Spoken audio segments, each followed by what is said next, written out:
네, 오늘도 예배의 자리에 오신 분들을 주님의 이름으로 축복합니다. 이 시간 찬양하면서 예배로 나가기를 원합니다. 은혜보다 좋아합니다.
할렐루야. 한 주간 잘 지내셨습니까? 네, 요즘 또 코로나로 확진자들이 많이 나오는데요.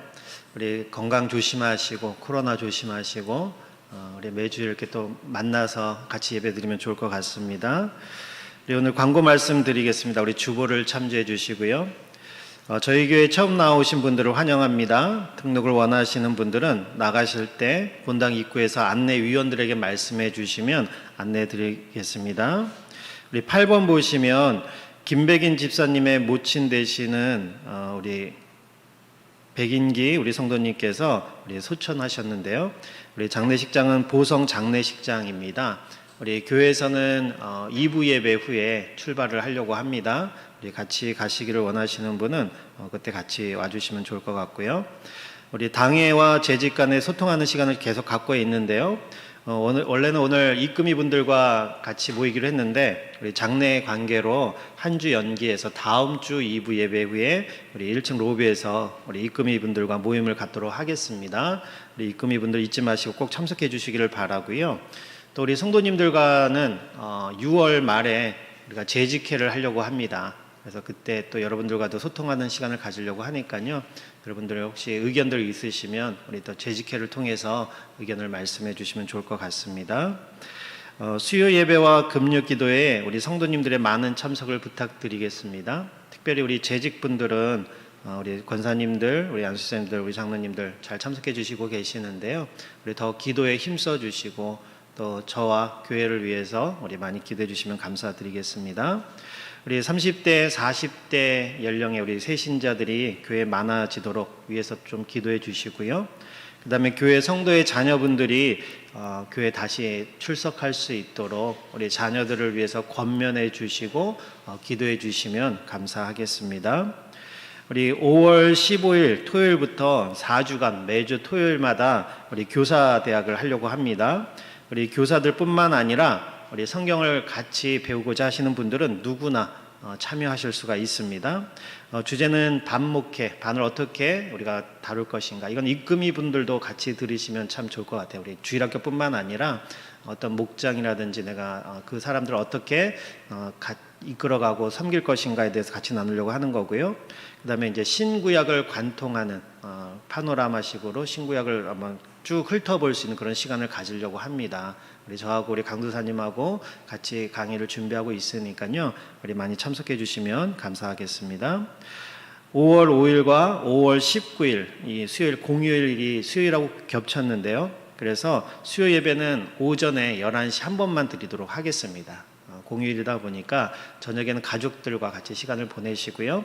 오전 11시에 한 번만 드리니까 착오 없으시기를 바랍니다. 그리고 이번 달부터는 우리가 이제 전교인 성경 암송을 하려고 합니다.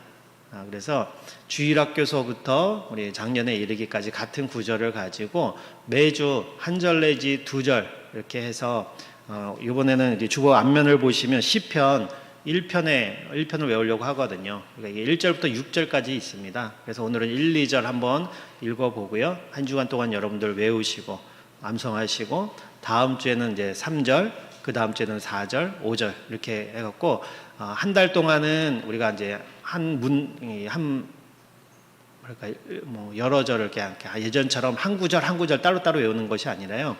전체적인 통으로 이렇게 한 번씩 외우는 걸 하려고 합니다. 그래서 첫 달은 이렇게 한 절씩 띄어서 외우고 그 다음 달은 전체로 한 달간 같이 외우려고 하는 겁니다. 물론 안 외워지신 나이가 연세가 드실수록 외우는 게 잘 안 되실긴 분명할 텐데요. 그래도 시간 나실 때마다 집에서 이렇게 한 번씩 읽어보시고 암송해 보시려고 하시면 치매 예방에도 좋고요. 또 말씀을 우리가 생활화하는 거, 이게 암송을 하면서 내 머릿속에 말씀이 있는 거하고 또 성경을 펴서 필요할 때 찾아서 읽는 거하고 좀 다르거든요. 그래서 우리 또 자녀가 주일학교에 계신 분들은 우리 자녀하고 같이 암송할 수 있으니까 같이 암송에 동참해 주시면 감사하겠습니다. 우리 이것으로 광고를 마치고요. 우리 다 함께 일어서셔서 우리 반주에 맞춰서 묵상함으로 하나님께 나아가도록 하겠습니다.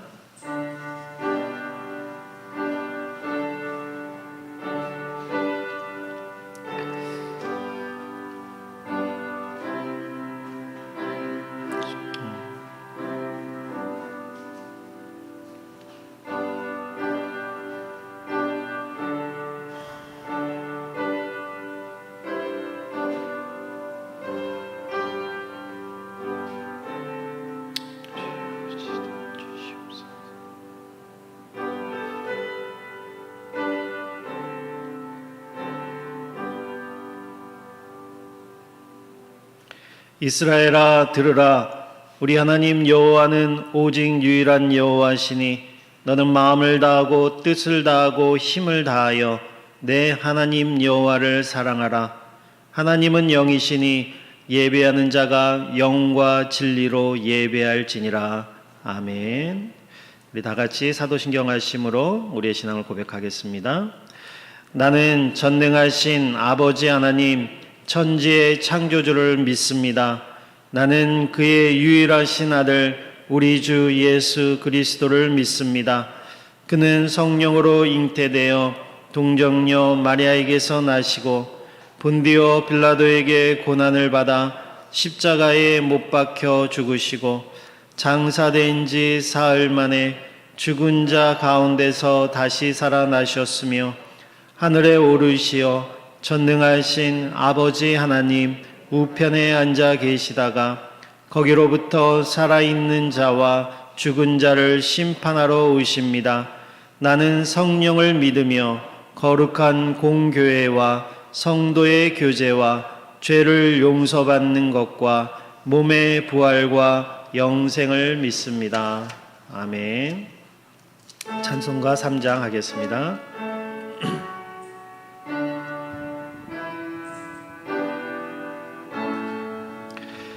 성부 성자와 성령 찬송과 영광 돌려보내세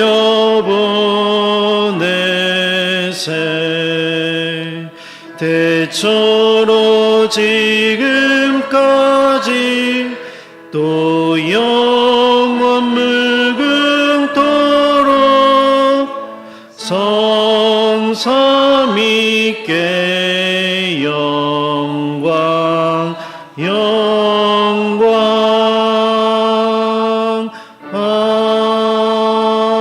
아멘. 우리 이 시간에는 지난 한 주간을 돌아보면서 우리의 죄와 또 우리의 연약함을 하나님께 고백하고 또한 한 주간 감사한 내용들을 고백하면서 우리 함께 기도한 후에 우리 대표로 우리 기도해 주시겠습니다. 우리 같이 기도하도록 하겠습니다. 하나님 아버지 감사합니다. 우리의 연약함들을 아시고 우리의 부족함들을 아시는 주님, 이번 한 주간도 주님 은혜를 더하여 주셨고 또 하나님 은혜 안에 살게 하심을 주님 감사를 드립니다. 하나님 그럼에도 불구하고 우리가 연약하여 하나님 앞에 범죄한 것들이 많았고 또 하나님 뜻대로 살지 못하였던 것들이 많았음을 주님 고백합니다. 하나님 우리의 죄를 용서하여 주시고 이 시간 하나님 앞에 우리의 마음을 내려놓고 나왔사오니 하나님 우리의 마음을 정결하게 하여 주시고 하나님 앞에 깨끗한 모습으로 거룩한 모습으로 나아갈 수 있도록 주여 도와주시옵소서. 한 주간을 살아가면서 감사할 수많은 일들이 있었습니다. 하나님 그것을 감사하지 못했던 것 하나님 용서하여 주시고 아버지 우리가 날마다 하나님 앞에 감사하는 마음으로 나아오며 그 감사할 내용들을 고백하며 살아갈 수 있도록 주여 도와주시옵소서. 아멘. 사랑과 은혜의 아버지 하나님, 지난 한 주간도 보호해 주시고 오늘도 정한 예배 시간에 한 자리에 모여서 또는 영상으로 함께 예배할 수 있도록 은총 내려주심에 감사를 드립니다. 지난 시간 연약함으로 지은 죄를 이 시간 회개하며 고백하여 싸우니 주님 보혈의 은총으로 우리 죄를 사하여 주옵시고 거룩하신 아버지를 만나고 회복되는 시간으로 축복해 주옵소서. 우리의 간구를 들으시고 응답하여 주옵소서. 가지고 온 모든 문제들이 말씀으로 깨우쳐 해결받게 하여 주옵소서. 우리 심령의 아버지를 만나는 기쁨으로 가득 차도록 축복해 주시옵소서. 특별히 가정의 달 5월을 맞으며 우리 모습을 다시금 돌아봅니다. 오늘날 우리의 가정이 무너지고 진리가 바로 서지 못하는 이때에 분별하여 하나님 명령을 따라 부모를 공경하고 생명을 귀히 여기며 세상과 구별되는 삶을 살아가는 우리가 되게 도와주시옵소서. 아멘. 깨어 기도하며 서로 사랑으로 섬겨 성령께서 하나 되게 하신 것을 힘써 지켜나가는 복된 우리 가정, 우리 교회가 되게 인도해 주옵소서. 아멘. 특별히 우리의 다음 세대들에게 아버지 말씀을 잘 전수하고 사랑으로 양육하며 신앙의 본이 되어서 우리 자녀들이 모두 세상을 변화시켜가며 우리 교회의 주춧돌로서 귀하게 쓰임받는 자들로 성장하는 축복을 허락해 주시옵소서. 아멘. 이웃을 내 몸과 같이 사랑하라고 명하신 주님, 우리들이 즐거움을 누리기에만 급급할 것이 아니라 아파하고 고통받는 이웃을 돌아보고 사랑으로 돕는 마음을 갖게 하여 주옵소서. 전염병과 전쟁, 재해로 혹은 여러 가지 뜻하지 않은 사고로 고통 중에 있는 이웃들을 만나 주셔서 위로하시고 빠른 회복을 주시며 우리도 함께 기도와 연보함으로 사랑을 나누는 마음을 허락하여 주시옵소서. 아멘. 특별히 지금 인도와 미얀마의 저 시민들이 전염병과 독재의 폭력 앞에서 신음하고 있는데 다만 우리가 주님께 간절히 기도하오니 사랑의 주님 속히 치료하여 주시고 아멘. 참 평안과 위로를 주옵소서. 아멘. 오늘도 이런 어려운 상황 속에서도 말씀을 선포하며 영혼 구원을 위해 헌신하시는 선교사님들을 강건하게 붙드시고 아멘. 성령님 동행하셔서 사명을 잘 감당하여 아버지께 영광 돌리게 하옵소서. 아멘. 특별히 저 북녘 땅에 하나님 성령의 역사가 강하게 임하셔서 저들이 변화되어 속히 이 땅의 전쟁의 소문이 그치고 참된 평화가 오도록 인도해 주실 것을 간절히 소원합니다. 아멘. 역사를 주관하시는 아버지께서 우리 민족을 붙드셔서 온 세상 가운데 하나님의 살아계심을 드러내며 복음을 만방에 선포하는 통로로 귀하게 쓰임받도록 축복해 주시옵소서. 아멘. 주님, 오늘도 우리의 갈급한 심령에 능력의 말씀, 생명의 말씀을 공급해 주시옵소서. 아멘. 말씀 선포하실 담임 목사님, 성령께서 강하게 붙드셔서 선포하는 말씀에 권능을 더하시며 영육 간의 강건함으로 인도해 주시옵소서. 아멘. 오늘도 예배의 모든 순서에 성령님께서 함께 하시고 하나님 홀로 영광 받으실 것을 믿사옵고 우리를 구원하신 예수 그리스도의 이름으로 기도하옵나이다. 아멘. 우리 찬송가 19장 찬양하겠습니다.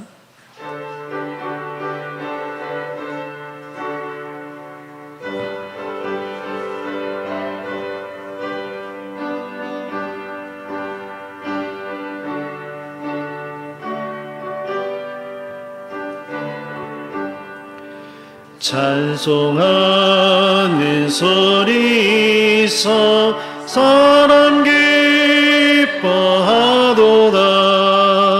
하늘 아버지의 이름 거룩거룩하도다. 세상 사람 찬양하자. 거룩하신 하나님께 할렐루야 할렐루야 할렐루야 아멘. 하나님의 나라 권세 영원토록 있도다. 하나님의 영광 나라 거룩거룩하도다. 하늘 보좌 계신 주님 세상 주관하시도다. 할렐루야 할렐루야 할렐루야 아멘. 하나님의 크신 섭리 그 뜻대로 되도다. 우리 아버지의 뜻은 거룩거룩하도다. 주여 속히 임하셔서 기쁜 날을 주옵소서. 할렐루야 할렐루야 할렐루야 아멘. 아멘. 오늘 우리에게 주신 하나님의 말씀은 구약성경 룻기 1장 1절부터 5절까지 말씀입니다. 구약성경 룻기 1장 1절부터 5절까지 말씀입니다. 구약성경 402페이지 정도에 있습니다. 사사기 바로 뒤에 있습니다. 룻기 1장 1절부터 5절까지 구약성경 402페이지 그 정도에 있습니다. 제가 봉독해 드리도록 하겠습니다.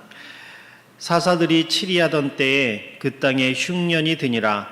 유다 베들레헴의 한 사람이 그의 아내와 두 아들을 데리고 모압 지방에 가서 거류하였는데 그 사람의 이름은 엘리멜렉이요 그의 아내의 이름은 나옴이며 그의 두 아들의 이름은 말론과 기련이니 유다 베들레헴 에브랏 사람이더라.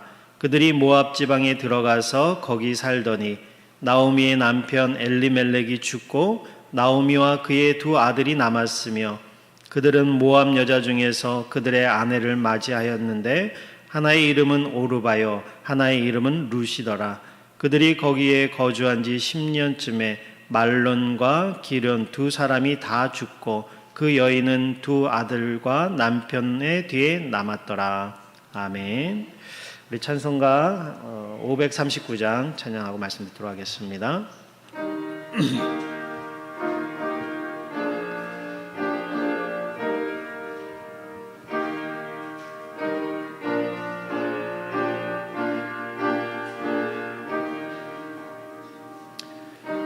주 예수께 조용히 나가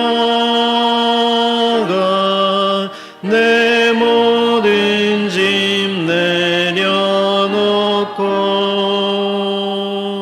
주 십자가 사랑을 믿어 죄 사함을 너 받으라.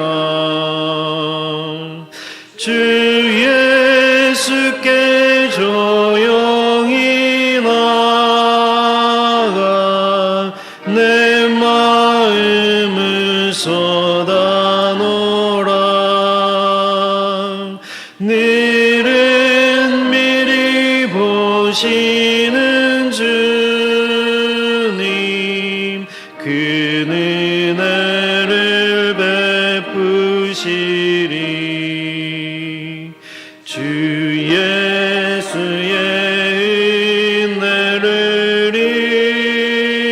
입어 내 슬픔이 없어지리. 내 이웃을 늘 사랑하여 너 받은 것 거저주라. 주 예수께 조용히 나가 내 마음을 쏟아놓으라. 늘은 미리 보시는 주님 그 은혜를 베푸시리. 주 예수의 친구로 삼아 늘 내 옆에 모시어라. 그 영원한 생명 샘물에 내 마른 목 죽이어라. 주 예수께 조용히 나가 내 마음을 쏟아놓으라.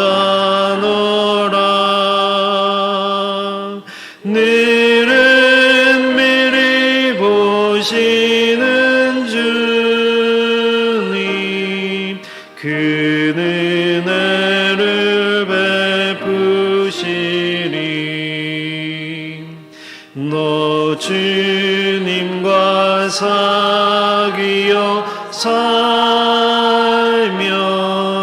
새 생명이 넘치리라. 주 예수를 찾는 이 앞에 참 밝은 빛 비추어라. 주 예수께 조용히 나가 내 마음을 쏟아놓으라. 늘은 미리 보시는 주님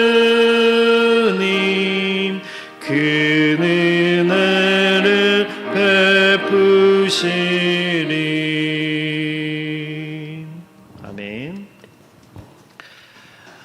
오늘은 원래 어린이 주일인데요. 그래서 원래 계획은 아이들과 같이 한꺼번에 예배 드릴까, 전교인이 한번 모여서 온 가족 예배를 드릴까 생각을 했었는데 생각해보니까 코로나 기간이더라고요. 그래서 많은 인원 이렇게 모여서 예배 드리기는 힘들 것 같고, 그래서 다음에 이제 이 코로나가 좀 잦아들면 우리 아이들하고도 같이 한꺼번에 한 마음으로 한 자리에서 예배 드리는 그런 시간을 좀 가지면 좋을 것 같다라는 생각을 해봤습니다.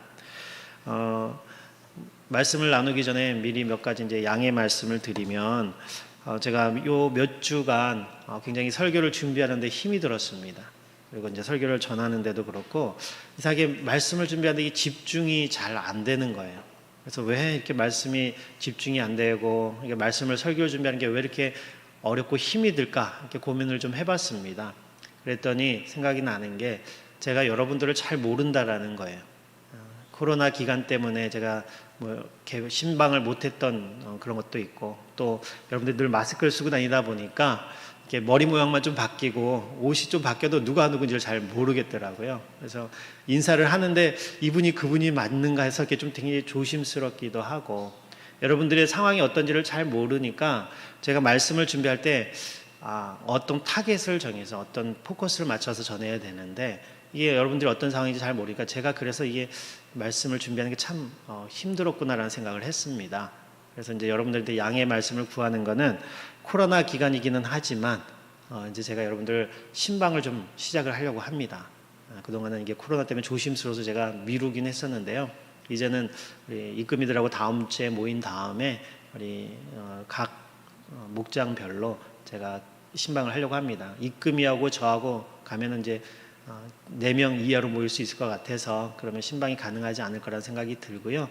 여러분들 입금이 분들한테 신방 날짜를 신청해 주시면 뭐 저녁이어도 상관없고요. 휴일 뭐 주일 오후도 괜찮고 토요일도 괜찮으니까 여러분들이 시간 되시는 때로 해서 우리 입금이 분들한테 얘기를 해주시고, 또 우리 입금이 분들은 또 목원들한테 이렇게 시간 조정을 해서 저한테 알려주시면 제가 가급적 신방을 빨리 하도록 하겠습니다. 그러니까 여러분들 많이 신청해 주시고요. 또 한 가지는 저를 위해서 기도를 좀 많이 부탁을 드리겠습니다. 미국의 어느 유명한 설교 목사님이 이렇게 강단에 올라오시면서 하시는 말씀이, 자기는 강단에 올라올 때마다 기도의 소나기를 맞으면서 나온다라는 그런 말씀을 하신 것을 제가 본 적이 있어요.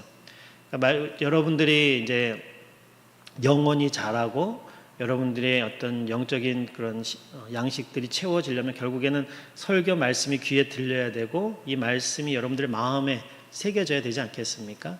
그러려면 설교자인 제가 설교를 잘 준비해야 되고, 또 전할 때에도 여러분들의 귀에 들어오도록 잘 전달을 해야 되는데, 그것을 위해서 여러분들이 저를 위해서 생각나실 때마다 기도해 주시면 좋겠고요. 특별히 우리 권사님들 교회를 위해서 기도하라고 세우셨으니까 기도하는 자리에 나올 때마다 저를 위해서 또 우리 당회를 위해서 기도를 많이 해주시면 감사를 드리겠습니다. 네, 오늘 말씀을 한번 보도록 하겠습니다. 오늘 말씀은 이제 룻기를 당분간 몇 주간 이렇게 연속해서 설교를 하려고 하고 있는데요. 이 룻기는 뭐 자주 들어보신 분들도 있을 것이고, 아니면 우리 효녀 며느리 이야기할 때 종종 나오는 이야기가 이 룻기의 이야기인데요. 이 오늘 룻기를 처음 보면 시작을 뭐라고 시작하냐면 사사들이 치리하던 때라고 이제 시작을 하고 있습니다. 그러니까 이 룻기가 쓰여진 배경, 그리고 이 룻기가 이제 진행되는 그 이야기의 시대적인 배경이 사사 시대다라는 것을 이제 저자가 밝히고 있는데요. 이 룻기는 재미있는 게 한편의 드라마 같습니다. 연극 대본 같아요. 그래서 각 장마다 이렇게 한 장면 한 장면 이렇게 1막, 2막, 3막, 4막 이렇게 나오는 것처럼 그렇게 한 막별로 또 등장인물과 시대병 이렇게 연극이 진행되는 것처럼 드라마가 진행되는 것처럼 그렇게 진행이 되는데요. 오늘도 이렇게 말씀을 딱 첫 구절에 사사시대, 사사들이 치리하던 시대다라고 그 룻기의 배경을 밝히고 있는데 그 이유가 뭐냐면 이 이야기를 룻기를 읽을 때에는 이 이야기의 배경이 사사시대다라는 것을 염두에 두고 그런 시대적인 배경을 가지고 이 책을 읽어라라는 그런 저자의 의도가 있다라는 거죠. 그럼 우리가 사사시대가 어떠한 시대였는가라는 것을 우리가 이해할 필요가 있습니다.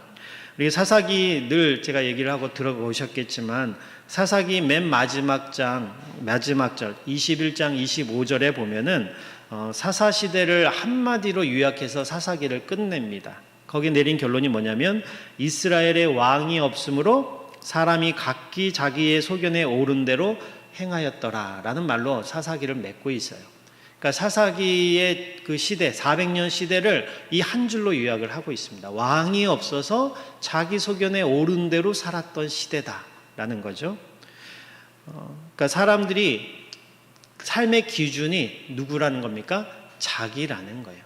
하나님의 백성임에도 불구하고 하나님의 말씀이 삶의 기준이 아니라 자기의 생각이 자기 인생의 어떤 중요한 결정을 내릴 때 그것이 기준이 되어서 살았던 세상이다라는 것입니다.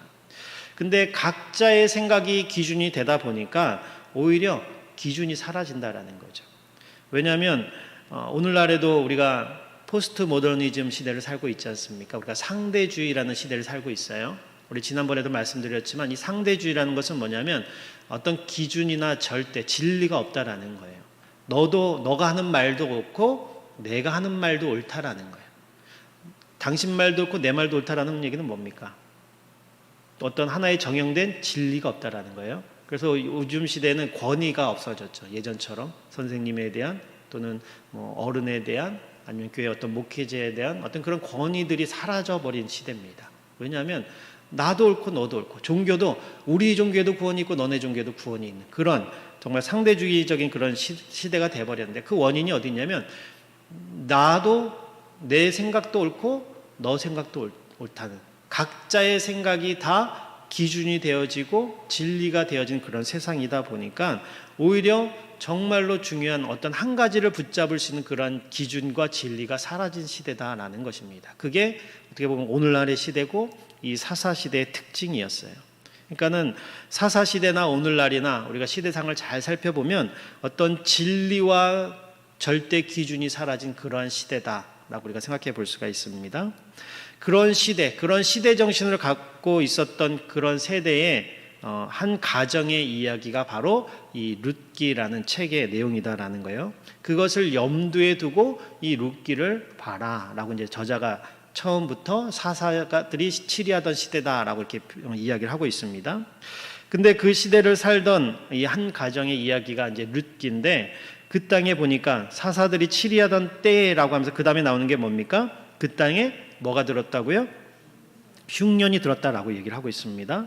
여기서 말하는 그 땅이란 어디겠습니까? 출애굽하고 나서 하나님이 인도하여서 하나님의 약속하신 땅 바로 가나안 땅을 이야기하는 거고 그 가나안 땅 중에서 유대라는 지역의 베들레헴이라는 동네가 바로 이제 그 땅입니다. 이 베들레헴에 흉년이 들었다라고 오늘 성경은 이야기를 시작을 하고 있어요. 그 땅에 흉년이 들면 뭐가 없어지겠습니까? 먹고 살 양식이 없어지는 거죠. 오늘날처럼 공업이 발달하고 3차, 4차 그런 산업이 발달해서 농사 안 지어도 뭔가를 먹고 살 수 있는 시대라면 그나마 좀 나을 수가 있는데 이 당시에는 모든 것이 생계가 어디에 달렸냐면은 농사에 달려 있다라는 거죠. 1차 산업에 다 있다 보니까 흉년이 들면 먹거리가 없어지는 거예요. 그래서 지금 하나님의 뜻에 따라서 정착하게 된 그 땅임에도 불구하고 거기에 흉년이 들어서 먹고 살 것이 없어졌다라는 이야기입니다. 오늘 본문에는 짧게 아주 지나가고 있어요. 그 땅에 흉년이 들었다라는 이 한마디만 하고 그냥 지나갑니다. 근데 우리가 히브리어를 조금만 할 줄 알면 이 말이 범상치 않은 말이다라는 걸 알 수가 있어요. 왜 그러냐면 아까 그 땅이 어디라 그랬죠? 베들레헴, 가나안 땅 중에서도 베들레헴이라는 동네라 그랬잖아요. 예수님이 태어난 곳 베들레헴이죠. 이 베들레헴이라는 말의 뜻이 뭐냐면 이 단어는 베이트라는 말과 레헴이라는 말의 합성어예요. 이 그러니까 베이트라는 말은 뭐냐면 집이라는 뜻입니다. 그리고 레헴이라는 말의 뜻은 빵이에요. 그럼 베들레헴 그러면 뜻이 뭐겠습니까? 빵집이라는 말이죠. 우리나라 말로 하면은 빵집을 뭐로 번역할 수 있을까요? 떡집이라는 얘기죠. 근데 지금 현실이 무엇인가 하면 이 빵집에 뭐가 떨어진 겁니까? 흉년이 들어가면 뭐가 없어졌어요?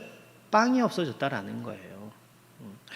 그 땅에 흉년이 들었다라고 그냥 지나칠 수가 있지만, 그러니까 이 원래 독자들은 이제 히브리 말을 쓰던 아는 사람들이었으니까 이 말을 읽었을 때 이제 이 말에 걸리는 거죠. 그 땅은 빵집이라고 불릴 만큼 먹을 것이 풍요로운 땅이었는데 그 집에 빵이 떨어졌어. 이제 그렇게 생각할 수 있다라는 거죠.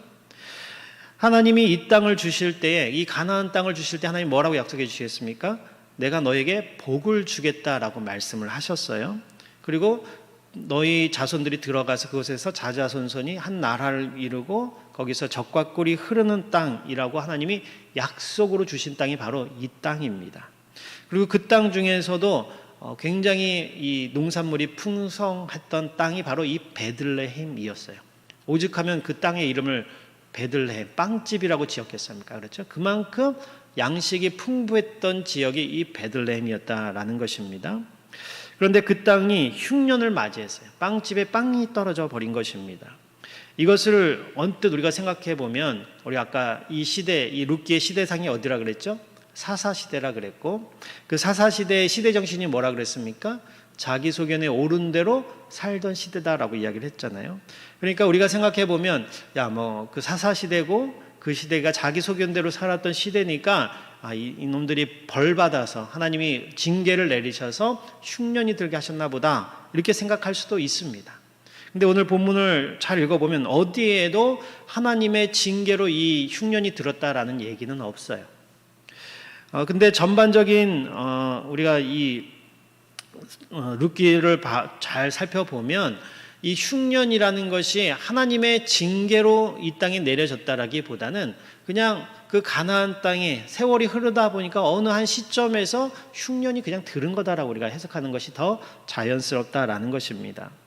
이 사사들이 치리하던 때다라는 말은 이 룻기의 배경이 이러한 시대 정신을 갖고 살았던, 그러니까 자기 소견대로 옳은 대로 그런 기준을 갖고 살았던 사람들이 살던 시대다라는 것을 이야기하기 위해서 사사시대라는 말을 했던 것이고, 그 땅에 흉년이 들었다라는 말은 그러한 시기 가운데 이 사사시대의 사람들이 살던 어떠한 그 시점에 그냥 흉년이 그 땅에 들었다라는 것을 이야기한다라는 것입니다. 그 정도로 이해하는 게 좋을 것 같아요.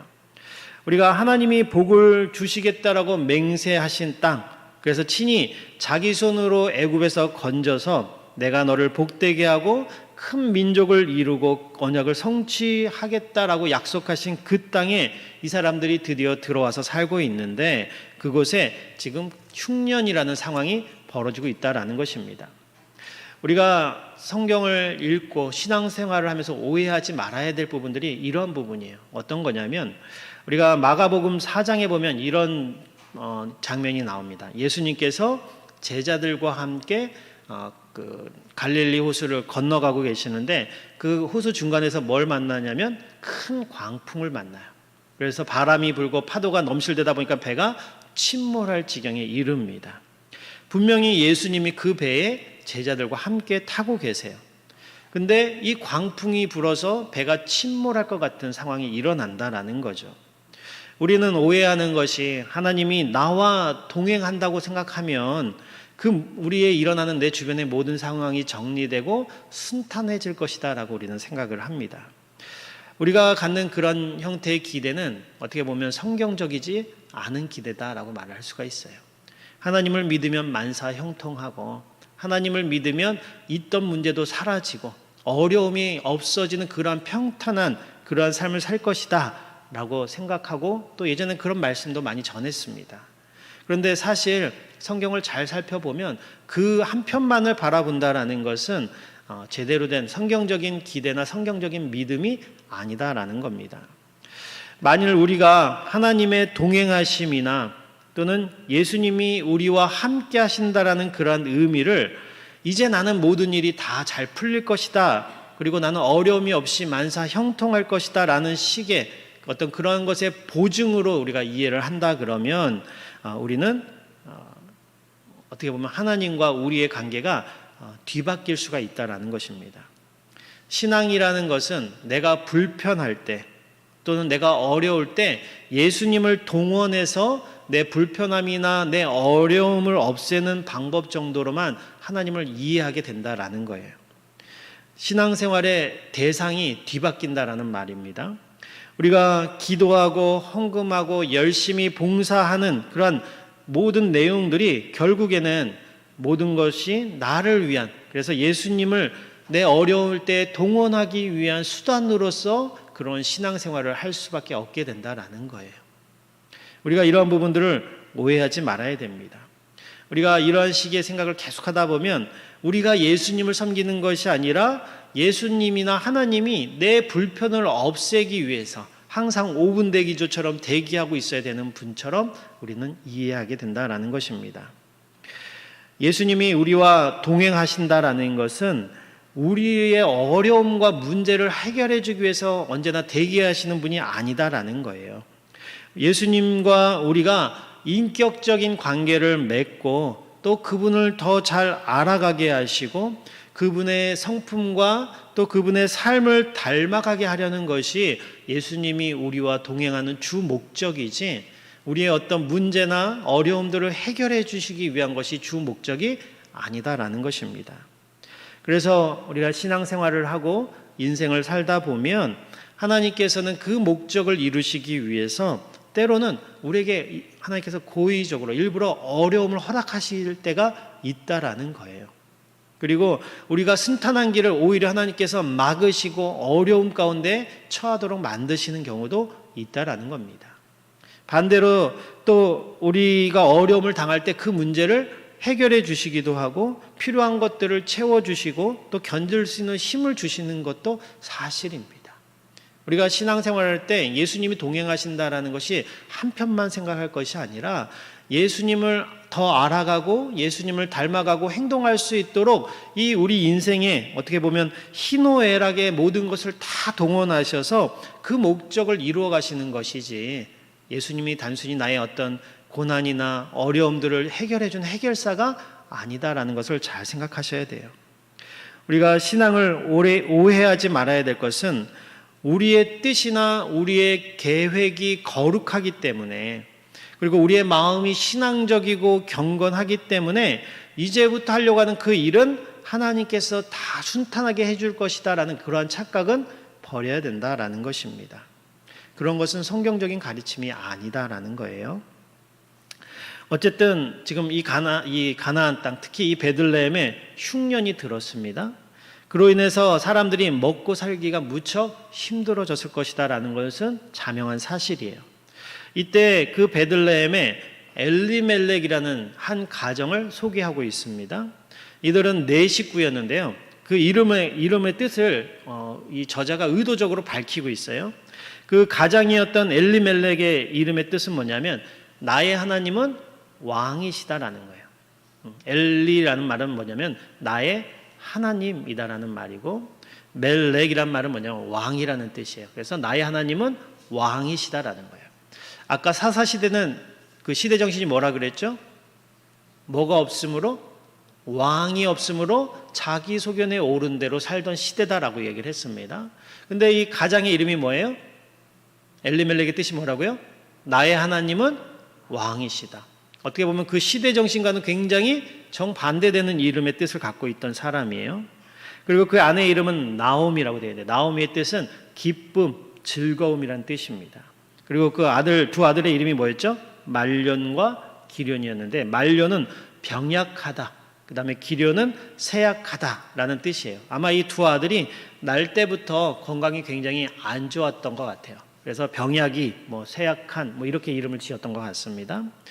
왜 이런 이름을 지었는지 저자가 밝히고 있는지를 우리가 생각해 볼 필요가 있어요. 하나님을 왕으로 인정하지 않는 시대에 한 신앙의 가정, 그러니까 유대인의 어떻게 보면 조상 대대로 하나님을 섬기며 섬겼던 한 가정이 나오는데 그 가정의 이름은 하나님은 나의 왕이시다라는 거예요. 우리가 그 이름만 보면 이 사람은 하나님 뜻대로 사는 사람이었겠구나라고 우리가 생각해 볼 수가 있습니다. 근데 우리가 이제 내용을 좀 살펴보면 거기에 반전이 있어요. 우리가 이런 이름의 의미, 정체성을 가진 사람들이 이제 선택의 기로에 쓰는데요. 흉년이 닥치자 이 엘리멜렉은 매우 중요한 결정을 하게 됩니다. 어떤 결정을 하냐면 그 흉년을 피하기 위해서 모압이라는 곳으로 이민을 잠시 사는 곳을 옮길 생각을 합니다. 아마 이렇게 생각했을 거예요. 지금 이곳은 너무 먹고 살기가 힘드니까 우리 모압으로 가자. 거기에는 들어보니까 최소한 먹고 살 것은 있다고 하더라. 우리 그쪽에 가서 이 흉년을 좀 피하자라고 생각하고 아마 모압으로 이주한 것 같습니다. 그들의 초기 이주 생활을 보니까 매우 정착을 잘하고 잘 살았던 것 같아요. 왜냐하면 이주하고 나서 그 두 아들이 그 모압에 있는 여인들하고 결혼을 했다라고 기술을 하고 있습니다. 우리가 생각을 해보면 오늘날처럼 이렇게 왕래가 자유롭고 정말 세계 글로벌화가 되기 때문에 글로벌이 되었기 때문에 요즘에는 외국 사람 보는 게 흔하잖아요. 그렇죠? 그러니까 외국인에 대한 거부감이 별로 없습니다. 근데 이 당시에는 자기가 태어난 나라, 그 지역을 벗어나는 게 굉장히 힘들었던 시대예요. 더군다나 다른 나라로 간다는 건 더 어렵습니다. 그 다른 나라에 간다라는 것은 어떻게 보면 그곳에서 이방인 취급을 받는 곳이에요. 근데 이 모압에 있는 사람들이 외국에서 온 이 엘리멜렉 가정에게 자기 딸을 주었다라는 이야기는 뭐냐면 그만큼 이 엘리멜렉의 가정이 그 모압 사람들의 그 문화나 그들의 그 어떤 동네에서 잘 어울렸고 생활을 잘 했던 것 같아요. 그리고 어느 정도 재산도 좀 있었던 것 같습니다. 그러니까는 자기 딸들을 그 사람들에게 주었겠죠. 그러니까 초기 정착 생활은 잘한 것 같아요. 흉년을 피해서 먹을 것이 있는 모압에서 정착을 잘 했던 것 같습니다. 근데 이들의 이주 생활의 결론을 보니까 이 초기와는 조금 많이 다른 양상을 보이고 있어요. 성경의 3절에 보니까 몇 년이 지나지 않아서 가장인 엘리멜렉이 죽었다라고 성경은 표현을 하고 있습니다. 그래서 나오미와 그 두 아들만 이제 남게 되었는데요. 곧 이어서 5절에 보면 큰 아들도 후사 없이 죽었습니다. 아들 자손을 남기지 못하고 덜컥 죽습니다. 그리고 얼마 지나지 않아서 둘째 아들도 죽어버립니다. 그래서 나오미만 그곳에 남았는데 그 땅에서 얻은 이방인 며느리 2명하고 이 나오미 셋, 이 3명의 과부만 덩그러니 그 땅에 남게 되었다라고 성경은 이야기를 하고 있어요. 이게 오늘 읽은 우리 본문의 전체적인 내용입니다. 그럼 이 본문에서 우리가 살펴볼 것은 이 엘리멜렉이라는 이 가정이 왜 자신의 그 어떻게 보면 고향이자 하나님의 약속하신 땅인 그 베들레헴을 두고 모압이라는 나라로 이주하게 되었을까? 무엇을 기준으로 그러한 결정을 했을까라는 것을 생각해 볼 필요가 있습니다. 우리가 성경을 보면 상식적으로 볼 때 이 엘리멜렉이라는 사람은 굉장히 합리적인 사람이었던 것 같아요. 왜냐하면 흉년이 들어서 온 가족이 굶어 죽을지 모르는 그런 위기 상황에서 먹을 것이 있는 모압으로 이주했다라는 것은 상식적인 선에서 가장으로서 매우 합리적이고 책임감 있는 그런 행동이다라고 볼 수가 있습니다. 오늘날에도 가장으로서 가정을 책임지지 않는 사람들이 많은데 이 엘리멜렉은 가정의 그 생계를 위해서 지역을 옮겨서라도 먹을 것이 있는 곳으로 가서 정착해서 가정을 먹여 살렸던 아주 책임감 있고 또 합리적인 그런 사람이었다라는 것을 우리가 생각해 볼 수가 있어요. 오늘 본문은 이 엘리멜렉의 이 행동이 잘못했다, 잘했다 이런 말은 없습니다. 그냥 그랬다라고만 표현을 하고 있어요. 우리가 룻기를 잘 살펴보면 이들의 행동을 평가하는 내용들이 안 나와요. 이 사람은 잘했고 저 사람은 못했다 이런 내용들이 안 나오고 그냥 이야기를 쭉 하고 있습니다. 그 이야기는 뭐냐면 그 배경들, 인물들 어떤 그런 이야기를 읽어가면서 이 이야기를 읽는 우리로 하여금 그 사람들을 평가할 수 있는 것을 우리에게 맡긴다라는 거예요. 저자는. 우리가 어떤 소설책이나 드라마를 보다 보면 굳이 그 사람이 나쁜 놈이다 아니다 얘기 안 해도 내용을 쭉 읽다 보면 우리 스스로 평가하게 되잖아요. 아, 저 사람은 나쁜 사람, 이 사람은 좋은 사람. 그런 식의 지금 전개를 하고 있어요.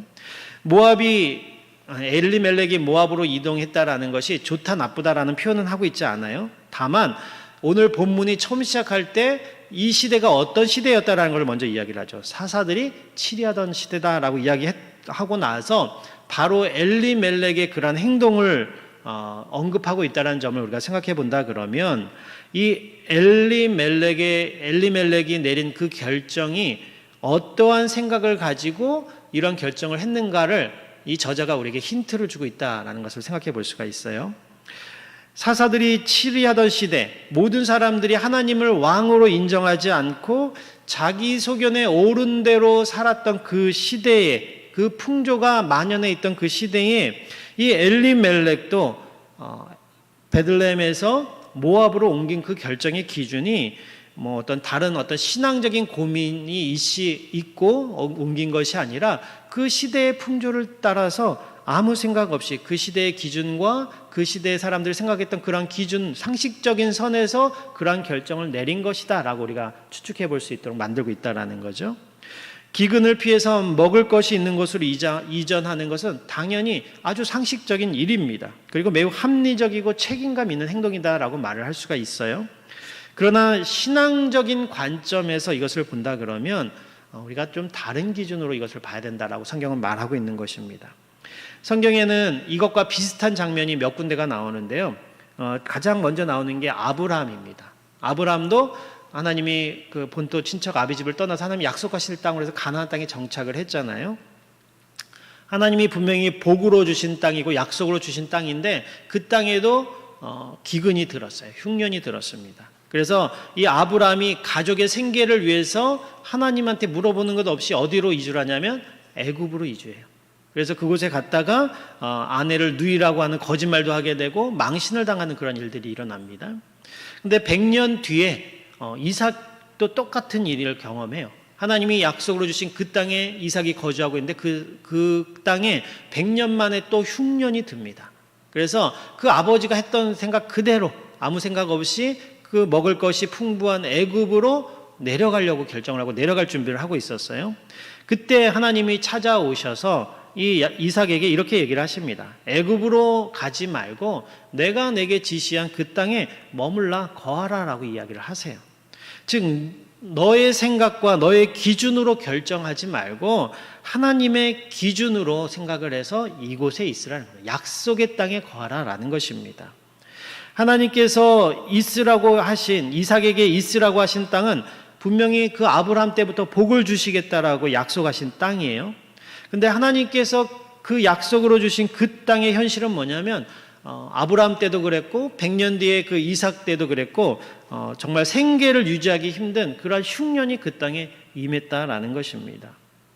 하나님의 현실적인 모습으로 보면 하나님의 약속은 어떻게 보면 참 멀리 있는 거예요. 하나님 복을 주시겠다고 하는데 지금 눈앞에 펼쳐지는 현실은 무엇인가 하면 당장 생계도 유지하기 힘든 흉년이 들었다라는 것입니다.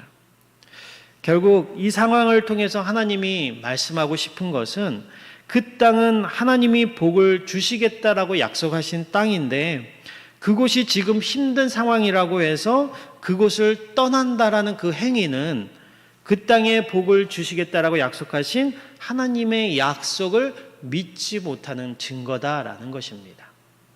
우리가 신약성경에서 예수님이 이런 말씀을 하셨죠. 사람이 떡으로만 살 것이 아니라 하나님의 입에서 나오는 말씀으로 살아야 된다라고 말을 하고 있습니다.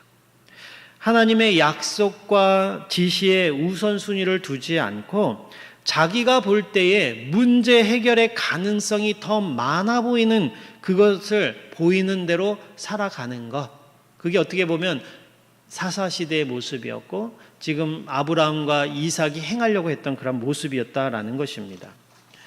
하나님이 아브라함이나 이삭에게 원하시는 것은 지금 이삭이 지금 자기가 떠나려고 하는 그곳을 세상 사람들이 바라보는 방식과는 다른 눈으로 바라보라라는 것입니다. 어려움을 해결하는 그 기준을 내가 보기에 더 나은 삶을 살 수 있는 그 가능성을 보고 결정하는 것이 아니라 하나님의 약속과 하나님과의 관계를 우선순위로 하는 기준으로 평가하라라는 것이에요.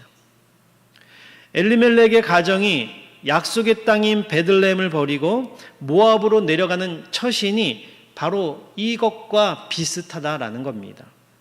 우리가 알고 있는 모압이라는 나라는 어떤 나라죠? 이방 땅입니다. 그리고 아브라함 이후서부터 계속 이스라엘과 적대시, 출애굽 때도 그랬고 계속 적대시되고 싸웠던 적국이었던 것과 마찬가지인 나라예요. 뭐 그런 역사적인 사실을 떠나서라도 모압은 하나님을 섬기는 나라가 아니라 뭘 섬기는 나라입니까? 우상을 섬기는 나라예요. 그렇다 그러면 우리가 그냥 생각해봐도 모압으로 가면 뭘 할 수가 없겠습니까? 하나님을 섬길 수가 없는 거예요. 거기에 가면 하나님을 섬기고 하나님께 예배드릴 곳이 없다라는 것은 자명한 사실이다라는 거예요. 힘들고 지칠 때 찾아와서 위로해주고 기도해주고 말씀을 기준으로 이야기를 나눌 수 있는 신앙의 동료들이 없는 곳이다라는 거예요. 거기에 가면 우상만을 섬기고 우상 자기들의 기준으로만 말하고 생각하는 그런 곳이다라는 것을 우리가 짐작해 볼 수가 있습니다. 또한 결혼 정년기에 있는 두 아들이 그 모압이라는 곳으로 가면 신앙의 가정에서 자란 신실한 며느리들을 얻을 가능성이 없다라는 것도 우리가 깨달을 수가 있는 거예요. 근데 그런 모든 것을 알면서도 불구하고 조상 대대로 신앙생활을 해왔고 또 모태신앙인 이 엘리멜렉, 자기의 이름의 뜻이 하나님은 나의 왕이시다라고 하는 그런 이름을 가진 이 엘리멜렉이 모압으로 이주하려고 했던 그 기준은 뭐냐? 그런 것들을 전혀 생각하지 않고 눈앞에 펼쳐진 현실, 어떻게 하면 이 기근과 이 흉년을 해결할 수 있을까? 저 땅에 가면 먹을 것이 있으니까 저곳에 가면 이 문제는 해결할 수 있겠지라는 그 단순한 그 생각만을 가지고 모압으로 이주했다라는 것을 우리가 짐작해 볼 수가 있다라는 것입니다. 그래서 사사는 첫 시작을 사사들이 치리하던 시대다라고 이야기를 하고 있는 거예요. 이 사사들이 치리하던 시대는 하나님이 내가 이런 행동을 하면 어떻게 생각하실까? 하나님의 관점에서 볼 때 내가 과연 이러한 결정을 해도 되는 것일까? 이 결정이 과연 하나님과의 관계에 어떤 영향을 미칠 것인가에 대해서는 관심이 없었던 시대다라는 겁니다. 그게 그 시대를 살아가고 있었던 소위 하나님의 백성이라고 말은 하지만 이 이스라엘 백성들조차도 그런 것에는 관심이 없었던 시대, 그 시대가 사사 시대였다라는 거예요. 엘리멜렉은 분명히 신앙의 집안이었습니다. 모태 신앙이었어요.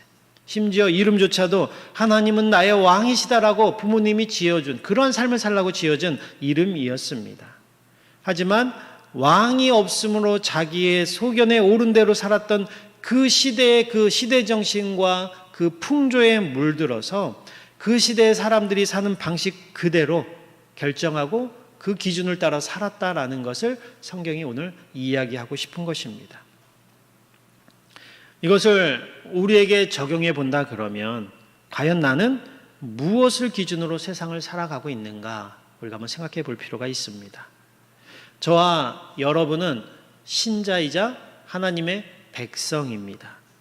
그러므로 우리는 태도나 결정, 어떤 행동이나 처신들을 이 세상 사람들, 이 시대의 풍조를 따라서 당연히 이 세상 사람들이 그렇게 하는 것은 당연하다라고 맞다, 그렇게 해도 상관없다라는 방식의 그런 결정 방식과는 다른 그런 차원에서 생각하고 우리의 삶의 기준을 선택해야 된다는 것이죠. 예를 들어 자녀를 양육하는 것에 있어서나 또는 결혼하는 것에 있어서나 또는 우리 생계의 문제를 해결하는 방법에 있어서도 세상 사람들이 가진 기준과는 다른 성경에 근거한 기준을 가졌는지 그것을 기준으로 내가 선택하고 결정하고 있는지 우리가 생각하고 점검해야 된다라는 것입니다. 우리가 하나님의 백성이라면 삶의 현장에서 내린 그런 결정과 처신들을 내가 보기에 가능성이 보여 있어서 단순히 그것만 보고 결정하는 것인지, 아니면 하나님과의 관계가 어떻게 될 것이다라는 그런 안목에서 내가 이 결정을 점검하고 다시 한번 하나님께 물어보고 확인하고 있는지 우리 스스로를 생각해 볼 필요가 있다라는 것입니다. 우리의 삶 속에서 하나님은 과연 어느 정도의 영향력을 갖고 있는가 우리는 점검해 봐야 됩니다.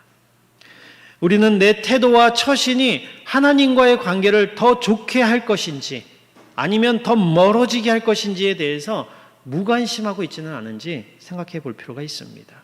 아니, 어쩌면 그런 거 인지조차도 못하고 우리는 살아오고 있는 것은 아닌지 생각해 볼 필요가 있습니다.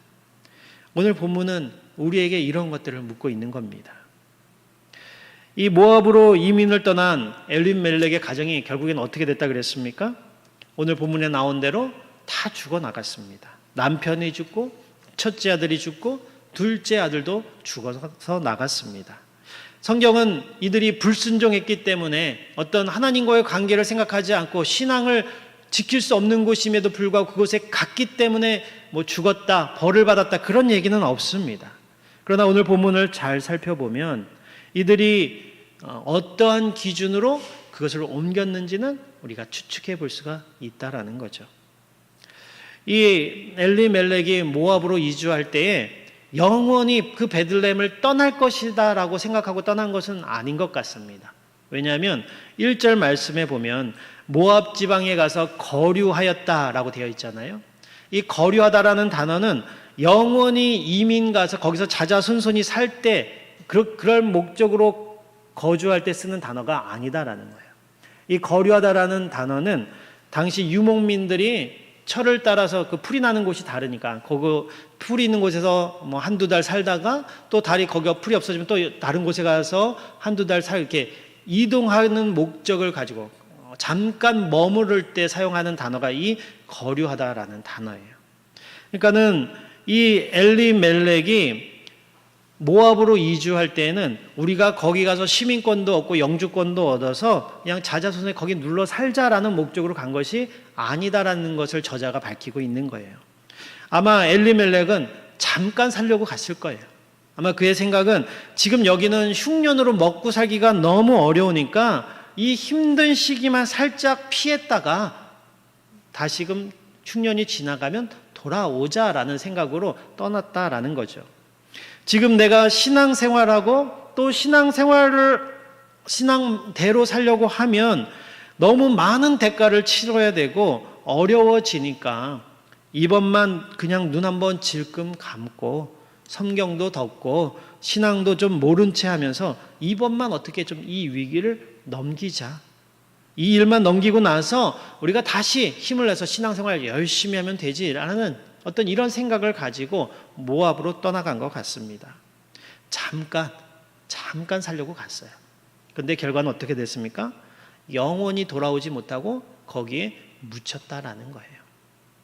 우리가 착각하지 말아야 될 것이 있습니다. 그것은 우리가 우리의 소견에 좋은 대로 그것을 기준으로 행동하고 처신할 수는 있어요. 그러나 그렇게 계획한 인생이 내가 생각한 대로 이루어질 것이라는 보장은 없다라는 거예요. 우리 신자의 인생은 우리의 원함대로 이루어가는 것이 아니라 하나님이 이끌어 가신다라는 사실을 기억해야 됩니다. 그러므로 내 소견대로 사는 것이 아니라 하나님의 보기에 옳은 대로 사는 것이 지혜다라고 성경은 말하고 있는 거예요. 이 이야기를 신약에서는 이렇게 이야기를 하고 있습니다. 우리 야고보서를 한번 살펴보도록 하겠습니다. 신약 성경으로 넘어가서 우리 야고보서 신약 성경 375페이지 정도입니다. 야고보서 4장 13절부터 17절까지 말씀입니다. 야고보서 4장 13절부터 17절 신약 성경 375페이지 정도 있습니다. 신약 성경 375페이지 야고보서 4장 13절부터 17절까지 말씀. 제가 한 절 읽고 여러분 한 절 읽고 마지막 절은 같이 읽겠습니다.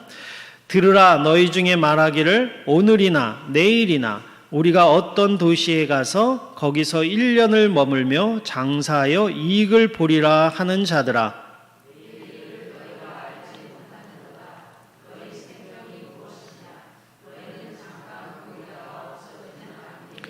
너희가 도리어 말하기를 주의 뜻이면 우리가 살기도 하고 이것이나 저것을 하리라 할 것이거늘.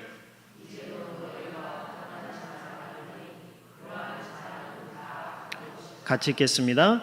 그러므로 사람이 선을 행할 줄 알고도 행하지 아니하면 죄니라. 아멘. 지금 이 야고보서에서 하고자 하는 이야기는 인생이 자기의 계획대로 다 이루어지는 것으로 생각해서 하나님의 뜻과 상관없이 계획을 세우고 있는 자들의 어리석은 삶을 지적하고 있습니다. 13절에 보면 오늘이나 내일 또는 어떤 도시, 1년, 장사 이런 표현들은 오직 자기들의 기준만으로 모든 계획을 세우고 있다는 것을 우리에게 말하고 있어요. 그들이 오늘이나 내일이라 라고 이렇게 말하는 것은 어떻게 보면 자기들의 분수를 모르는 계획이다라는 거죠. 왜냐하면 그들이 내일까지 살아있을지를 누가 안다라는 겁니까? 이들이 오늘이나 내일 또는 어떤 도시에 가서 1년을 머물며 거기서 장사할 것이다. 1년 뒤에 그들이 살아있을지 어떻게 알아요?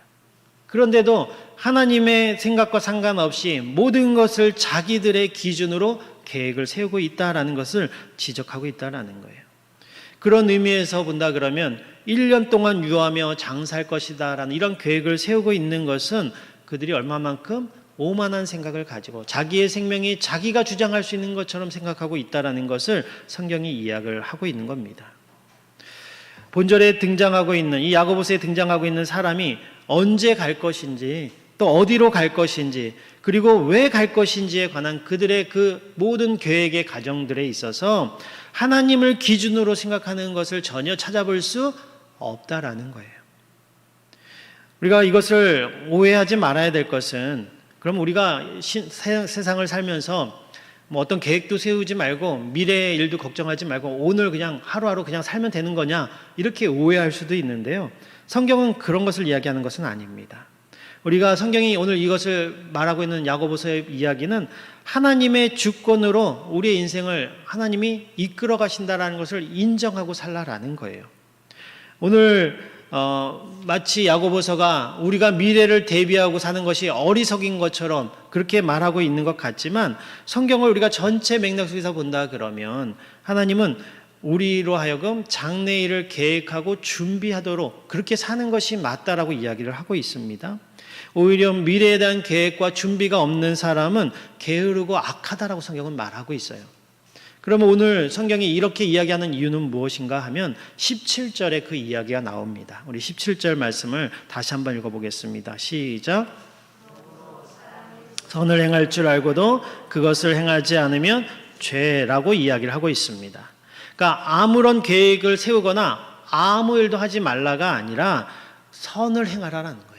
이야기가 뭐냐면 이 선한 일이 무엇인가가 이제 15절 말씀에 나오는 힌트가 나오는데 15절 말씀도 같이 한번 읽어볼까요? 야고보서 4장 15절입니다. 시작.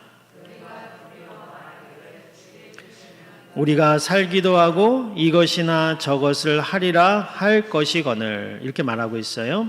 여기서 도리엄라는 말은 뭐냐면 13절과 14절에서 하나님을 전혀 고려하지 않고 자기 인생의 계획을 자기 생각으로만 결정하는 그런 생각과는 반대되게끔 그 반대되는 모습이 뭐냐면 15절에 나오는 것처럼 하나님의 뜻이면 우리가 살기도 하고 이것이나 저것을 하리라 해야 된다라는 거예요. 성도들의 모습은 우리가 어떤 계획을 세우려고 할 때에 하나님의 뜻을 고려해야 된다라는 것을 성경이 말하고자 하는 겁니다. 그리스도인은 자신의 미래에 대한 계획을 세우거나 어떤 인생의 중요한 계획을 세우려고 할 때에 주의 뜻 안에서 하나님과의 관계를 고려해서 세워야 된다라는 거예요. 주의 뜻 안에서 주의 뜻대로 세워야 된다라는 것은 반대로 하나님이 원하지 않는다면 하지 않아야 된다라는 거예요. 내가 생각하기에는 그것이 아무리 가능성이 많아 보이고 아무리 나에게 이익이 많은 일이라 할지라도 하나님이 아니다라는 말씀을 주시면 행하지 않는 것이 옳다라는 거예요. 17절에서 말하는 선한 일이란 그런 겁니다. 그것이 옳은 줄 알면 그것을 행하라는 거예요. 옳은 줄 알고도 행하지 않는 것. 그것이 하나님의 하라고 하든 하지 말라고 하든 하나님이 보시기에 행하라고 하는 그것을 내가 알고도 행하지 않는 그것이 뭐라고요? 죄다라고 이야기를 하고 있는 겁니다. 열심히 살기는 사는데 열심히 사는데 그 사는 기준이 그 소견이 나한테 내가 보기에 좋은 것으로만 살 것이 아니라 하나님의 뜻이 무엇인가를 고민하고 하나님의 뜻을 파악해서 그것이 옳은 것이다라 그러면 열심히 그것을 행하면서 살라라는 거예요. 하나님의 뜻이 불명함에도 불구하고 그것을 그렇게 하지 않는 것을 성경이 죄다라고 강조를 하고 있는 겁니다. 이 야고보서를 받고 있는 그 수신자들, 이 책을 처음 받은 사람들은 각 나라에 흩어져서 살고 있었던 디아스포라 유대인들, 그러니까 유대인들이었어요. 그러니까 유대인들이기 때문에 그들은 이미 하나님의 말씀에 대해서 익히 알고 있었고 들었던 사람들입니다. 근데 사도 바울이 이러한 이야기를 썼던 이야기는 뭐냐면 그들이 하나님의 말씀을 알고 있음에도 불구하고 어떻게 살아야 될지에 대한 기준이 분명히 주어졌음에도 불구하고 그 말씀을 그들의 삶에 실천하지 않았다라는 것을 지적하고 있는 겁니다. 그래서 진리를 알고도 실천하지 않는 것이 죄를 짓는 것이다라고 지적하고 있는 거예요. 하나님과 예수 그리스도를 믿는 그리스도인이라면 말씀을 아는 것과 그것을 행하는 것을 분리해서는 안 된다라는 거예요. 하나님 뜻대로 살아야 한다는 것을 알면서도 행하지 않는 것은 죄인 동시에 성도의 합당한 모습이 아니다라는 것을 오늘 말하고 있는 겁니다. 결론을 짓겠습니다. 세상 모든 사람들이 그렇게 생각하고 사는 것이 당연한 세상이어서 나도 세상의 풍조를 따라 생각하고 그렇게 사는 것이 지극히 당연한 것처럼 사는 것은 우리 신자들이 사는 방법이 아니다라는 것입니다. 그것을 성경은 죄라고 이야기를 하고 있습니다. 내 소견에 좋은 것이 하나님의 소견에도 좋은 것인지 우리는 분별하며 살아야 됩니다. 그 결정의 결과가 하나님과의 관계를 어떻게 만들 것인지를 우리는 충분히 생각하고 그것을 기준으로 결정하고 행동해야 된다라는 것을 오늘 본문은 우리에게 말씀하고 있습니다. 신자는 세상의 풍조를 따르는 사람이기보다는 많은 경우에 세상을 거스르며 살아야 되는 사람들입니다. 그것이 하나님이 보시기에 좋기 때문에 그렇게 사는 것입니다.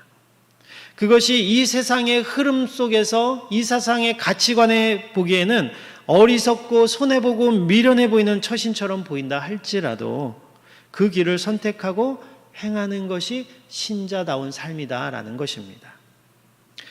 우리가 알다시피 세상을 거스르며 사는 것이 쉬운 일은 아닙니다. 매우 어려운 일입니다. 그래서 우리 힘만으로는 그런 결정을 하는 것이 사실상 거의 불가능해 보이는 것이 사실이기는 합니다. 그렇기 때문에 하나님은 우리에게 하나님의 은혜를 주시고 또 믿음의 형제들이 모인 모임인 이 교회를 우리에게 주셨다라는 거예요. 나 혼자 힘으로는 할 수 없지만 하나님의 은혜와 능력을 구할 때에 하나님께서 그것을 감당할 수 있는 힘과 능력을 주신다라는 거예요. 나 홀로는 외로워서 믿음의 싸움을 하기가 참 힘들어서 쓰러질 것 같을 때에 나와 같은 그 길을 결정하고 선택하고 가고 있는 믿음의 식구들이 있어서 다시금 그들의 모습을 보고 힘을 얻고 위로를 내고 때로는 위로를 해주면서 그 길을 같이 걸어가라고 한 몸으로서 교회로 우리를 불러주셨다라는 것입니다. 하나님이 우리의 왕이시다라는 사실은 어느 순간에도 변할 수가 없는 사실입니다. 하나님은 우리의 왕이십니다. 이것을 내려놓는 순간 우리는 필연적으로 내 소견에 옳은 대로 갈 수밖에 없다라는 거예요. 그리고 그런 세대는 성경이 말하지만 언제나 망하게 되어져 있습니다. 하나님을 왕으로 인정하고 살아야 됩니다. 그리고 어떤 식으로든 이 신앙이 세대에서 세대로 전해지도록 이어지도록 우리는 기도하고 애써야 됩니다. 그것이 우리가 해야 될 가장 시급한 일이다라는 겁니다. 세상의 가능성을 따라 살아가는 길은 어떻게 보면 넓은 길이에요. 안정감을 주고 가기 쉬운 길입니다. 그러나 저와 여러분은 넓은 길을 가라고 부름을 받은 사람들이 아니에요. 우리는 좁은 길을 가도록 부르심을 입은 사람들임을 기억하시기를 바랍니다. 하나님이 왕이신 삶, 그래서 하나님이 하나님 되심을 인정하며 살기를, 그러한 삶을 살기로 결정하고 작정하는 저와 여러분들이 되시기를 진심으로 축원합니다. 우리 이 시간 말씀을 생각하면서 같이 함께 기도하기를 원합니다. 이렇게 생각해 보기를 원합니다. 나는 인생에서 중요한 선택의 시기를 만났을 때 무엇을 기준으로 선택하고 있는가 한번 생각해 보시기를 바랍니다. 나의 하나님은 왕이시다라는 의미의 이름을 가진 이 엘리멜렉이 인생의 중요한 선택의 시기에서 전혀 하나님을 고려하지도 않고 자신과 가족의 신앙을 지키기 어려운 곳임을 알고도 모압을 건너갔던 것처럼 하나님의 백성인 나는 선을 행할 줄 알고도 행하지 않는 죄를 범하고 있지는 않은지 한번 생각해 봅시다. 나와 내 배우자, 내 자녀가 뻔히 하나님과의 관계가 멀어지고 있는 그런 결정을 하고 있는 것을 보면서도 내가 그거 어떻게 하겠어? 다들 그러다가 돌아오겠지라는 막연한 기대로 두 손 놓고 있지 않은지는 한번 생각해 보기를 바랍니다. 정말 내가 할 수 있는 일이 아무것도 없을까요? 과연 그들이 내 생각처럼 언젠가 돌아올까요? 그것이 하나님이 그렇게 생각하고 있는 생각일까요? 하나님이 어떻게 하길 원하실까 생각해 보지 않는 것이 죄라고 오늘 성경은 말하고 있습니다. 내가 할 수 없다면 그렇게 할 수 있는 하나님께 우리 목숨 걸고 기도해야 되는 거 아닙니까? 그렇게 하지도 않으면서 막연한 기대감에 안심하고 있다라는 것이 교만이고 죄다라는 것입니다. 내가 아무리 원하는 일이라 할지라도 하나님이 아니라 하시면 내려놓을 수 있기를 위해서 기도하길 바랍니다. 내가 아무리 하기 싫은 일이라 할지라도 하나님이 원하신다면 그대로 행할 수 있는 힘을 달라고 우리 이 시간 기도하기를 원합니다. 내 배우자, 내 자녀를 하나님께서 만나주시기를 위해서 우리 간절히 기도하기를 원합니다. 내가 할 수 없는 일임을 인정하기에 더욱 간절히 기도하기를 원하고, 기도하지 않는 것이 죄고, 기도하지 않는 것이 교만이고, 기도하지 않는 것이 하나님을 하나님으로 인정하지 않는 것입니다. 우리 이 시간 우리의 이러한 죄를 회개하고 하나님의 은혜를 구하면서 우리 간절히 말씀을 생각하면서 기도하기를 원합니다. 기도하겠습니다. 하나님 아버지 감사합니다. 선인 줄 알고도 행하지 않는 것이 죄라고 오늘 말씀은 말하고 있습니다. 이 세상 모든 사람들이 다 그렇게 살기 때문에 나도 하나님과의 관계를 생각하지 않고 이 세상 사람들이 사는 방식 그대로 어울리고 생각하고 결정하고 살아왔음을 주님 용서하여 주시옵소서. 하나님, 내가 직장을 구하거나 결혼을 하거나 자녀를 양육할 때나 세상의 인생의 어떤 어려운 일을 당했을 때, 중요한 결정을 내릴 때 내가 과연 무엇을 기준으로 결정하였습니까? 하나님, 하나님과의 관계를 고려한 적이 있습니까? 이것이 과연 하나님이 어떻게 생각하셨을까를 생각하고 고민한 적이 있었습니까? 하나님, 우리의 이러한 완악함과 교만함을 주님 용서하여 주시옵소서. 내가 하나님의 자녀라고 말함에도 불구하고 하나님을 생각하며 하나님을 기준으로 결정한 적이 없었음을 주님 용서하여 주시옵소서. 내 자녀가, 내 배우자가, 나의 가족이 하나님을 모르고 하나님과 멀리 떨어져 가고 있음에도 불구하고 언젠가는 돌아오겠지, 내가 무엇을 할 수 있어 아버지 두 손 놓고 있지는 않았습니까? 하나님이 원하시는 것이 무엇인지 생각해 보지 못했습니다. 내가 할 수 없었으면 하나님께 더 구해야 되는 것임에도 불구하고 기도하지 못했습니다. 하나님 용서하여 주시옵소서. 교회가 어려울 때 내가 나서서 뭘 한다고 변하겠어? 아버지 두 손 놓고 있었던 것 하나님 용서하여 주시옵소서. 하나님께서 과연 교회를 향하여 어떠한 마음과 어떠한 생각을 가지고 우리에게 어떠한 것을 행하기를 요구하셨는지 기도해 보지도 못하였고 생각해 보지도 못하였습니다. 하나님, 나에게 때로는 무엇을 행하라고 아버지 마음을 주셨지만 내 생각이 싫어서 아버지 내 기준대로 내 기분대로 그것을 거부하며 살지는 않았는지 하나님 용서하여 주시옵소서. 우리 어리석음과 우리의 죄악됨을 용서하여 주시고 아버지 오늘 이 말씀을 듣고 깨달은 대로 이제는 하나님을 생각하며 결정하기를 원합니다. 하나님과의 관계를 생각하며 우리의 어떤 인생의 중요한 문제를 아버지 그것을 기준으로 삼아 결정하기를 원합니다. 하나님 지혜를 주시옵소서. 기도할 수 있게 도와주시옵소서. 내가 할 수 없는 것이기에 더욱더 하나님께 매달리며 기도할 수 있는 우리가 될 수 있도록 주여 도와주시옵소서. 우리를 불쌍히 여겨 주시옵소서. 아멘. 주여 도와주시옵소서. 하나님 아버지 감사합니다. 우리를 하나님의 자녀로 불러주시고 죽을 수밖에 없는 곳에서 영생을 누릴 수 있는 곳으로 우리를 옮겨주심을 주님 감사를 드립니다.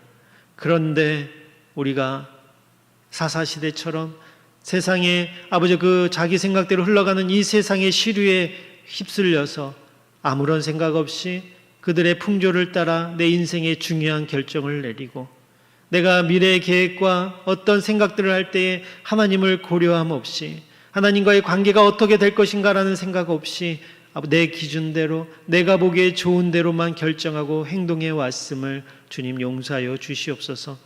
우리가 나의 인생을 생각할 때에 또 교회를 생각할 때에 또 나의 자녀와 나의 배우자와 나의 가족을 생각할 때에 하나님 기도하게 도와주시옵소서. 하나님은 이것을 어떻게 생각하실지 내가 이러한 행동과 결정을 내릴 때에 하나님은 과연 뭐라고 말씀하실지 이것이 하나님과의 관계를 좋게 할 것인지 나쁘게 할 것인지 고려하게 도와주시고 고민하게 도와주시고 그래서 더욱더 하나님 앞에 나와 기도할 수밖에 없는 우리의 모습이 되게 도와주시옵소서. 우리의 인생 가운데 하나님의 하나님 되심을 인정하며 살게 도와주시고 그것이 하나님이 원하시는 것을 알매도 불구하고 내 마음이 원하지 않게 거부하는 행하지 아니하는 그러한 죄를 범하지 않도록 주님 도와주시옵소서. 우리 성도님들의 마음과 생각을 주장하여 주시고 저들이 하나님을 우리의 왕으로 인정하는 그런 삶을 살게 하실 줄 믿사옵고 살아계신 예수님의 이름으로 기도합니다. 아멘. 우리 찬송가 50장 찬양하면서 헌금하도록 하겠습니다.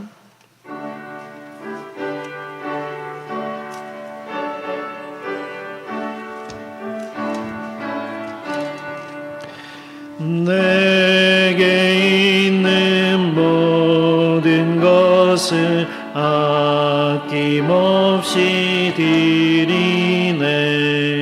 사랑하고 의지하며 주만 따라 살리라. 주께 드리네. 주께 드리네. 사랑하는 구주 앞에 모두 드리네. 3절 하겠습니다. 내게 있는 모든 것을 주를 위해 드리네. 주의 성령 충만하게 내게 내려 주소서. 주께 드리네. 주께 드리네. 사랑하는 구주 앞에 모두 드리네.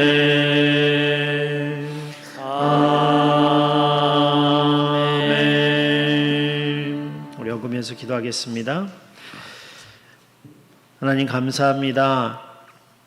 우리의 불순종과 우리의 어리석음에도 불구하고 하나님 여전히 우리를 사랑하셔서 우리의 먹을 것, 입을 것, 마실 것, 우리의 필요한 모든 것들을 공급해 주심을 주님 감사를 드립니다.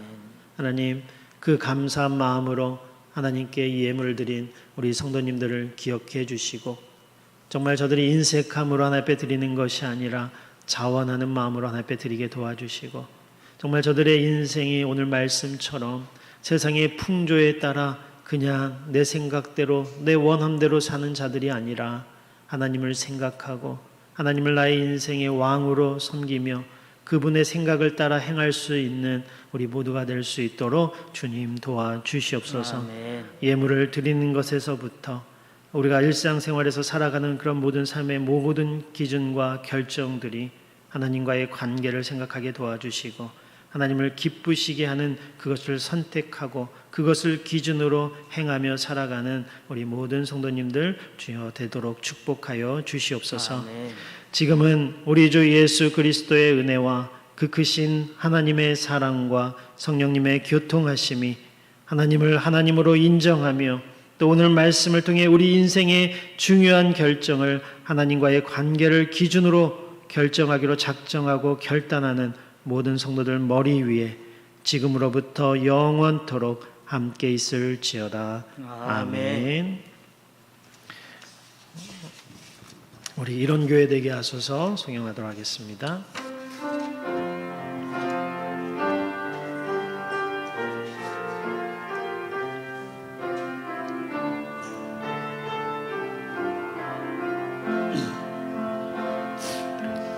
진정한 예배가 숨쉬는 교회 주님이 주인 되시는 교회 믿음의 기도가 쌓이는 교회 최고의 찬양을 드리는 교회 말씀이 살아 움직이는 교회 성도의 사랑이 넘치는 교회 섬김과 헌신이 기쁨이 되어 열매 맺는 아름다운 교회 주님의 마음 닮아서 이웃을 사랑하는 교회 주님의 영광을 위해서